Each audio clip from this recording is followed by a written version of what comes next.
दोस्तों आज हम फिर हाजिर हैं एक नई वीडियो के साथ। दोस्तों वीडियो अगर अच्छी लगे तो इसे लाइक तथा चैनल को सब्सक्राइब भी कर लेना, जिससे हमारी आने वाली वीडियो सबसे पहले आप तक पहुंच सके। तो आइए दोस्तों वीडियो शुरू करते हैं। बोलो सतगुरुदेव जी की जय हो। और बाकी रही बात जो पुण्य की, किसी के पास कार है, कोठी है, पैसा है, उसने पिछले जन्म में धर्म घना किया हुआ है, दान किया हुआ है। और जिसको ये भक्ति प्राप्त हुई है और उसके पास धन नहीं है, गरीब व्यक्ति है, निर्धन है, उसने पिछले जन्म में दान नहीं किया। केवल दान का डिफरेंस है, ये कोई बड़ी बात नहीं बताई परमात्मा ने। लेकिन अब अपने सारे ज्ञान न समझ कर प्रॉपरली दान भी करे और नाम भी श्रवण करे। इस बात में याद रखे कि पार होने तो उद्देश्य है अपना, सतलोक चलने का उद्देश्य तो है ही है।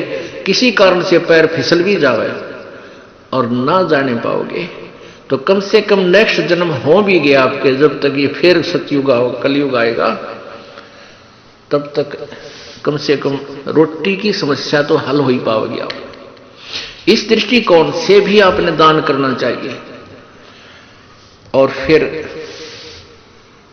ये पांचों यज्ञ भक्ति रूपी फसल में ये खाद और सिंचाई का भी कार्य करती हैं। इस उद्देश्य से भी इसमें पीछे नहीं रहना चाहिए। अब दान की क्या व्यवस्था है। जैसे एक व्यक्ति के पास 2 करोड़ रुपए है और उसने 20,000 दान कर दिए, बहुत अच्छा दान है, कमाल कर दिया।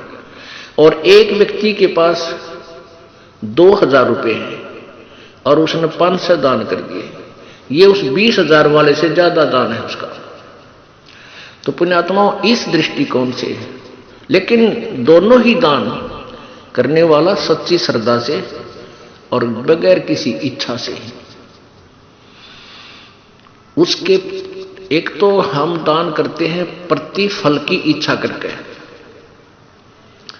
प्रतिफल के भी मेरा ये हो जा,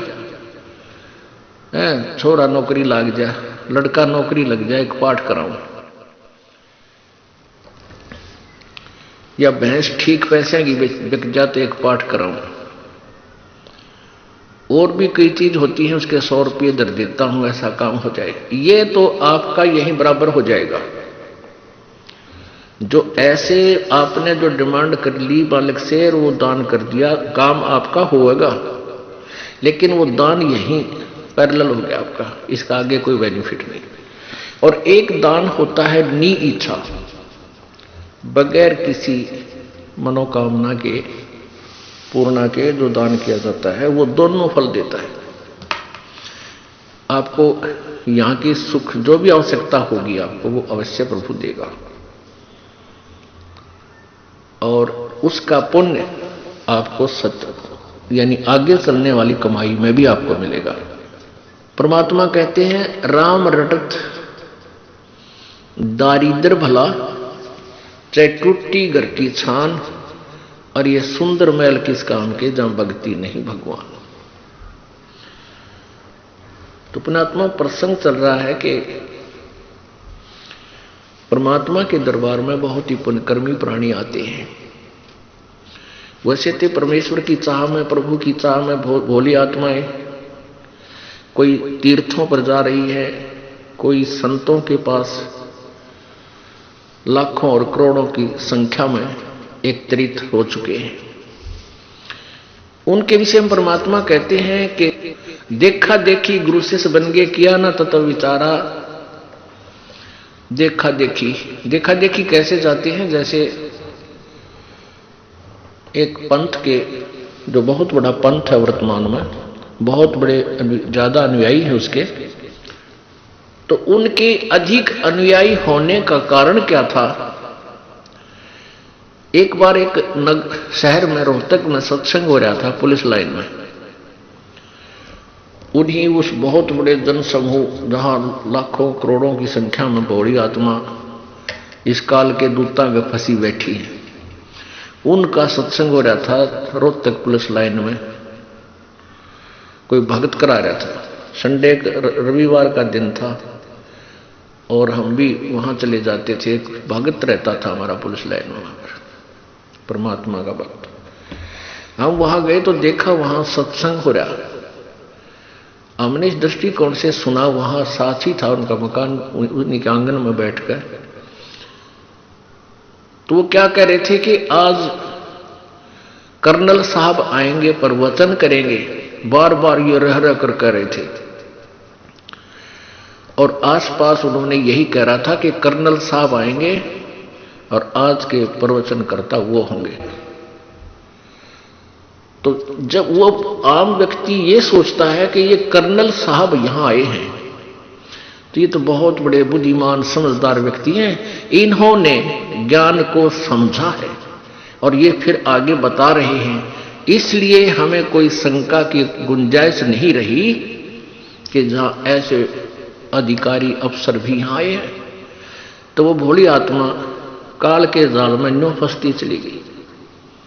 ये उस कर्नल साहब ने अपनी मिलिट्री के बारे में तो जानकारी हो सकती है, लेकिन अध्यात्म ज्ञान को वो के जाने। जैसा भी रंग उस नकली गुरु ने रंग दिया, उस भोली आत्मा ने स्वीकार किया और आगे फिर वक्ता बन गया। आप तो जीवन बर्बाद कर ही रहा है और लाखों हजारों की संख्या में काल के जाल में फंसाने का अपराधी और बन गया। तो वहां ऐसे चली गई बोली आत्माएं। जैसे ये दास पहले सालासर जाया करता, चूरू जिला राजस्थान के अंदर एक हनुमान जी का मंदिर है। आसपास क्षेत्र में वो बहुत वेल नोन है। ये दास हनुमान जी का पुजारी था, बहुत अच्छा, क्योंकि श्रद्धालु ही होता है, उसका ब्लाइंड फेथ होता है। और जो इन लाखों करोड़ों की संख्या में एकत्रित जो भक्तजन है, श्रद्धालु हैं उन नकली संतों के पास, वो वास्तव में श्रद्धालु हैं। वो बिल्कुल कोई ऑब्जेक्शन ही नहीं करते अपने दिमाग में, गुरु जी क्या बता रहे हैं वो सुनते रहते हैं। उन्होंने उन नकलियों पर ब्लाइंड फेथ कर लिया सतगुरु जान कर, उनको सतगुरु मानकर ब्लाइंड फेथ कर लिया। और वो है नकली, उनको कह भी नहीं पता। तो उस श्रद्धा की भावना का दुरुपयोग कर लिया उन काल के दूतों ने और लाखों करोड़ों बड़ी आत्माओं को काल के मुंह में उलझा दिया। ये दास जब वहां जाता था, सालासर गांव शहर में, उस नगर में, गांव है ग्राम सा छोटा, तो वहां क्या देखा करते, यहां की महिमा कि भी ये राजस्थान का मंत्री आ रहा है। ओहो भाई, फिर तड़ कमाल की बात है। ये हरियाणा का सिरसा से मंत्री आ रहा है, ये एमएलए आया हुआ है। उनकी वहां गाड़ियां खड़ी होती, कोई गनमैन होते तो वो बताते थे। तो हम ये सोचते थे भाई फिर तो यहां कुछ ना कुछ बात जरूर है। अब बताइए, ये हमारा पैमाना था नापण का भक्ति और भगवान का, क्योंकि अज्ञान से परिपूर्ण थे, श्रद्धा गणी थी, चाह ज्यादा थी मालिक की, इसलिए अपनी अटकलों पर आप अटक कर खड़े हो जाते थे। भाई यही भक्ति होती होगी। और वहां के भक्ति होया करती, एक सूखा नारियल, अरे एक इतना कपड़ा लाल लंगोट, वो बोला करते उसका दजा, उस नारियल ने गधे नहीं खावे, ना उसमें गिरी, कति सूखा खड़ंग, और वो चढ़ाया करते बाबा जी के माथे पर मारते। नो, वह इतनी बूढ़ी ही मूर्ति मंदिर में रखी और शकल की भी कोई ना डंकी बासी आओ, बता के पूजा करते हम, किसे दिमाग खराब हो रहे थे हमारे। और भीड़ हो जाती गणी, नो मारा करते, फेंक कर शर्म लगती भगवान हनुमान गए की मूर्ति गए, और सफल हो जाते, भाई ठीक है हाजरी लाइए बाबा जी। ये बड़ा बाबा जी बैठा था, निरठग बैठे थे, वो 500 नारियल लाते होंगे, 500 नारियल सूखे, और उनको थोड़ी देर में फिर गिठड़ी नू की नू भरका बोरियों में बाहर दुकानों पर सेल कर देते थे। वहां मान ले 10 रुपए का हमें मिलता था तो वो 5 में उल्टे दे देते थे उनको वापस। ऐसे वहां उनकी बाबा जी की पूजा चल रही थी।